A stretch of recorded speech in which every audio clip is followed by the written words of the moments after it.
Obviously good to come out on top of game one. Kind of summarize the team's effort through 60 minutes tonight. Yeah, I thought the first 20 minutes we were a bit nervous. Maybe not nervous, but feeling it out. I thought both teams were doing that, a little feeling it out session.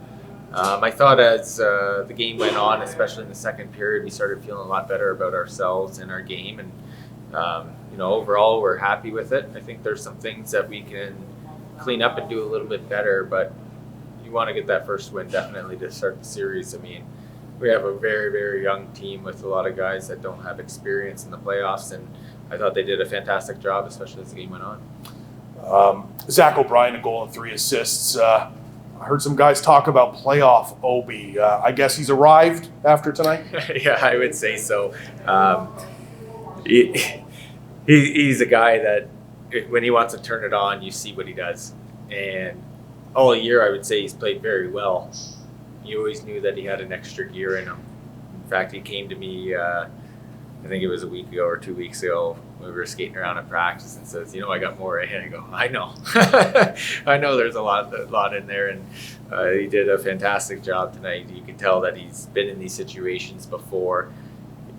In my mind, he's the best player in this league, whether the awards say it or not. He's the best player, and he showed it tonight.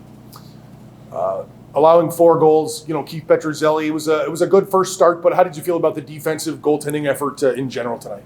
I thought it was good. I think KP would want the third goal back, but other than that, I thought he was very, very strong. I thought he made some saves at the right moment. That's something that we need. I got no worries about KP in my mind. Again, I just said OB is the best player in this league. I think we have the best goalie in this league as well. You can check the stats with him. He's been fantastic all year, so I thought he was good today. Got no worries with him. Solid effort.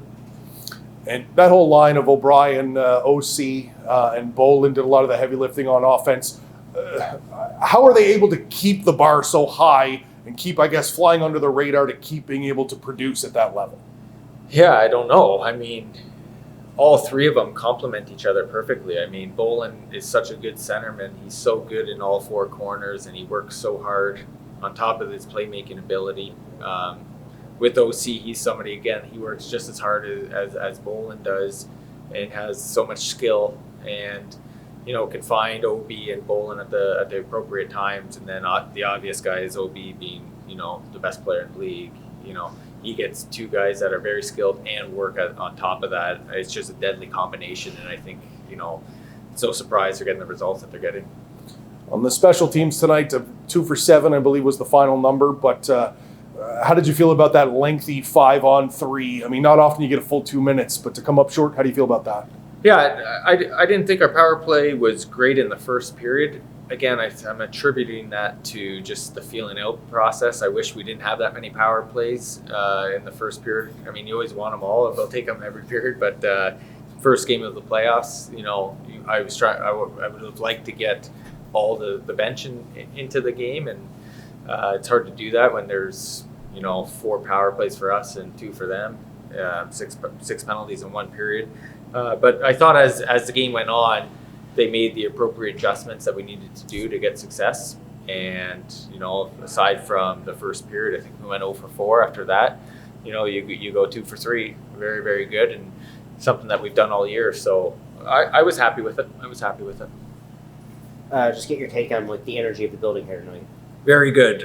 It's nice to see some fans in the building. Probably our best crowd of the year, and that's a good thing to say at the right time, being this playoffs.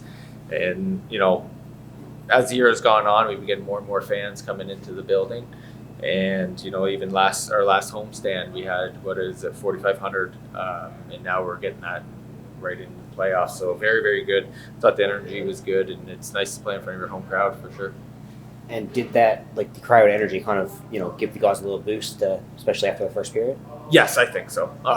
Especially after the first period, I think, there wasn't much to cheer for in the first period on our end. But I thought we played a lot better going into the second and to the third. And, it's nice when you have people, that 7th man on the ice for us. They did a good job. And then last one for me, what was the message to the team after the first period? But just relax. You know, it was just a feeling out period. That's what I said. I said that's just a feeling out period. I knew that we had a lot more. I thought we could be a lot more aggressive in certain situations. And I thought that we became a lot more aggressive in the second and third. And that's something that, you know, we're used to as a team, being ultra aggressive. And I thought the boys did a good job after that. Coach, there was a Buddy 92 jersey hanging in a stall for tonight's game. Can you tell us what does that mean to the team? Yeah, well, we've dedicated the entire playoffs to Abo. You know, it's our slogan for playoffs is hashtag for Abo. Everything around the room is dedicated towards him, whether that's we got a, what are they called, murmur mask or mummer masks? I'm sorry if I'm messing that up, but we have one dedicated to him as well, where we put our game-winning pucks for each series is dedicated to Abo, and then we have an empty stall, and we thought it was fitting to, you know, put his jersey up there and put his name tag on his name bar, and, you know, it's dedicated to him, and he's meant so much to this community and to this organization over the last 30 years. You know, it's for him, so, you know, it's a nice little token reminder for us.